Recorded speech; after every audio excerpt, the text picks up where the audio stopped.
Duplo Expresso. Ah, olha só quem chegou. A Ceci Juruá chegou agora. Vamos tentar falar com ela, então. Não abriu ainda o microfone, Wellington. Não? Então a conexão ainda não está boa, né? Será que ela está ouvindo? A gente tenta aí. Abriu o microfone.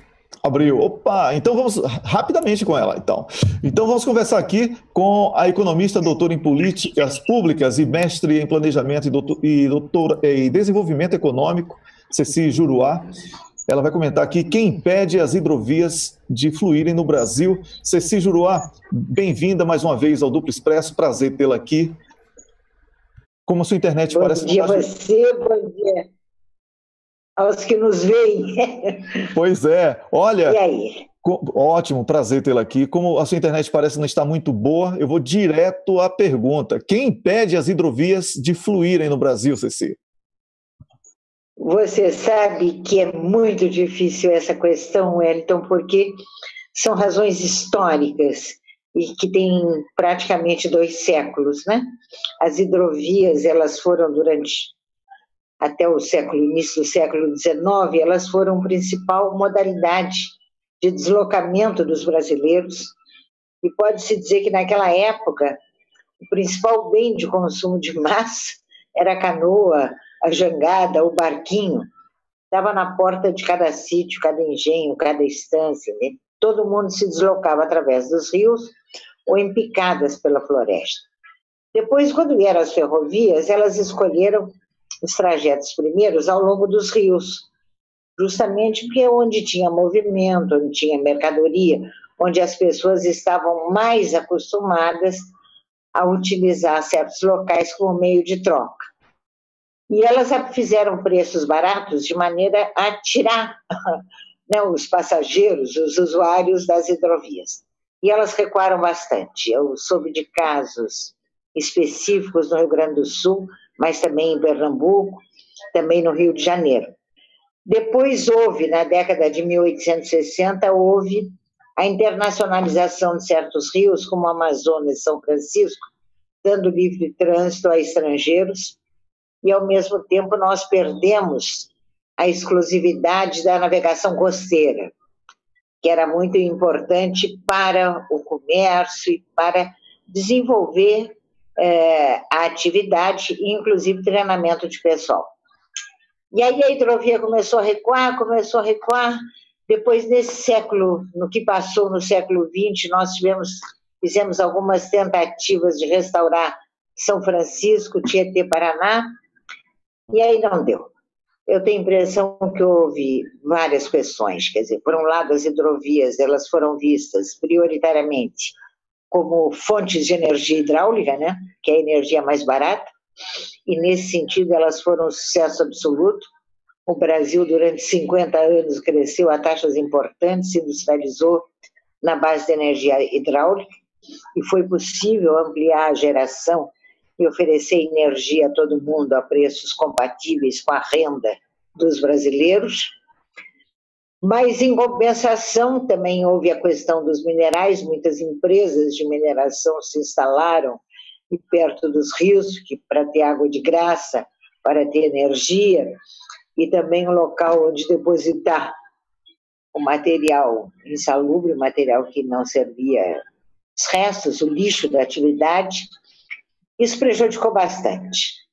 Então, eu acho que agora nós teríamos realmente repensar toda essa história para poder reencaminhar o problema, reexaminar as questões que não permitiram o desenvolvimento do transporte hidroviário e recomeçar em novas bases, com planejamento nacional, voltado para as nossas potencialidades e para as nossas necessidades específicas.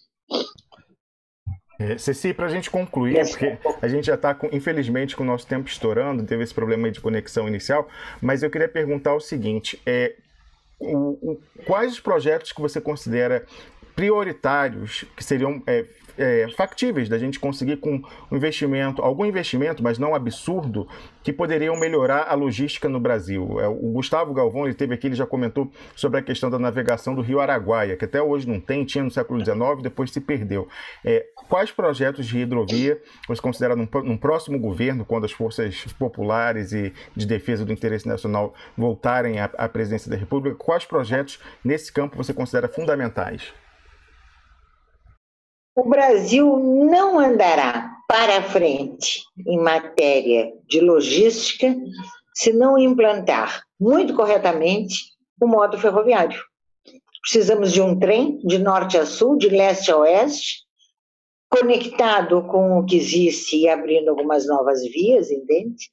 De conexão com o interior e, principalmente, uma modalidade ferroviária que faça a nossa integração com a América Latina, com nossos parceiros principais, porque temos uma história comum, temos complementaridades econômicas e temos um futuro a construir juntos. Então, necessariamente, o sucesso das hidrovias passa pelo investimento nas ferrovias, é isso, Ceci? Claro, quando nós planejamos transportes, nós planejamos sempre a integração de diferentes modalidades, em função do movimento de passageiros, isto é, da demanda esperada, em função de custos e em função de outros fatores que intervenham no plano. Então, a longa distância e as grandes massas, não há modalidade melhor do que ferrovia. Ela é insubstituível. A partir daí, tendo as ferrovias tronco, nós faremos a conexão com hidrovias, e aí vai depender do percurso, quer dizer, uma logística específica para cada região.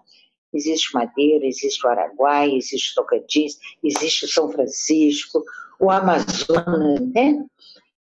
É como se fosse Rio, nós temos uma das maiores principais do mundo. Agora precisamos cuidar, planejar e olhar o problema como um problema de longo prazo. Olha, Ceci, muito obrigado por ter vindo aqui. Muito obrigado, é sempre bom ouvir. Hoje foi uma aula breve, mas foi mais uma aula. E o Duplo Expresso está muito orgulhoso de ter uma pessoa com a sua capacidade aqui com a gente. Realmente é impressionante como nós aprendemos a cada participação sua aqui. E espero tê-la em novas oportunidades, tá bom?